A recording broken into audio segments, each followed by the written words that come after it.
I'm trying to keep my cadence up. Yeah, right. I can't. My cadence over 70. I'm in like the 60, low 60s. Oh my God. That's all you, buddy. I can sympathize. My tri-bike has a 28 and I'm grinding at 40 on some of our rides. I remember. I was like, holy crap, man.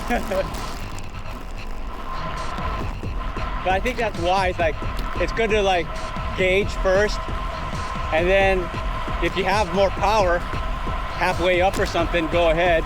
Yeah, and I mean, you know, and I definitely see that especially on like the bigger group rides that you want to DMR.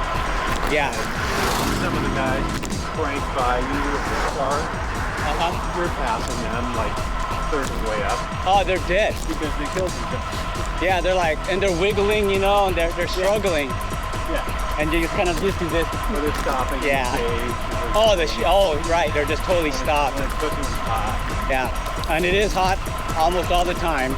Well, if you're doing it in the summer, like on the 4th of July when everybody does that ride, right? You know, you get such a wide range of abilities. Yeah. I mean, there's hundreds of people out there. Yeah. So, are we doing it together again this year? Car back. Car back. I'll go front. Okay.